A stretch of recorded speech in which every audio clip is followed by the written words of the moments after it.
Should investors buy the dip in Okta stock? The company reported earnings a couple of days ago that sent the stock price falling, and many investors are now curious and kicking the tires around and asking if they should buy this stock.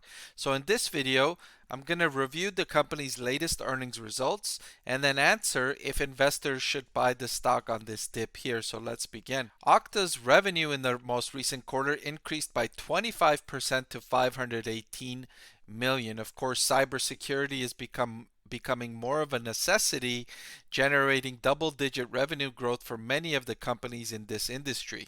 The industry is also expected to grow rapidly over the next decade. So it's certainly operating in a growing and massive industry. Net loss improved to 119 million. That was up from a loss of 243 million in the same quarter the prior year. This demonstrated excellent economies in scale here. With revenue only growing 25%, the company improved its losses on the bottom line more dramatically. This is an area that was troubling to me. The RPO, remaining performance obligations, increased by only 9% in the quarter to 2.94 billion. I'm always troubled to see companies like Okta, which have a greater share of RPO compared to revenue, when that RPO grows at a much lower rate than revenue. Because these RPO is what eventually turns into revenue. So when RPO is growing slower than revenue, you can expect revenue to slow down considerably over the next few quarters. And for a company like Okta that has a very growth dependent valuation, any signals of slowing growth is a troubling sign for investors, to be sure. Cash flow from operations of 129 million was an increase of 25% year over year. Okta boasts $2.4 billion of cash on its balance sheet as of April 30th. This is powerful for two reasons. First, if you've got a strong balance sheet with $2.4 billion in cash, you can offer more favorable terms to your clients, right? You can secure a sale, and if your client comes to you and says, hey, look, we'd love to buy your product, but we're just in a pinch over the next 3 to 6 months, you as Okta can offer that client a great deal and say, you know what?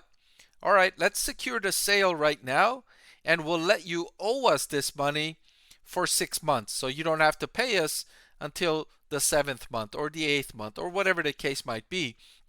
If you've got this kind of cash on your balance sheet, you can be more flexible in negotiating deals like that, which is more important right now that interest rates are higher and companies are having a harder time finding capital. The second reason why this is valuable is because interest rates are higher. So Okta can use this cash and invest it in short-term government bonds that yield almost 5%. That's huge, right? 5% on 2.4 billion can bring in over 100 million in cash flow for Okta in a fiscal year. So two powerful reasons why Okta's balance sheet will help Okta in the coming year. The company is forecasting revenue growth of 18% for the second quarter and for the fiscal year 2024. And I'm not surprised to see that because I mentioned earlier RPO was growing slower than revenue, and so I could have anticipated that revenue growth will slow, and that's what management is expecting, revenue growth to slow down from 25% in the first quarter down to 18% for the second quarter and for the rest of the fiscal year. So to answer the question, should investors buy Okta stock on the dip? I will offer a very cautious yes. The stock is not cheap, although it is relatively cheap if you look at its historical valuation.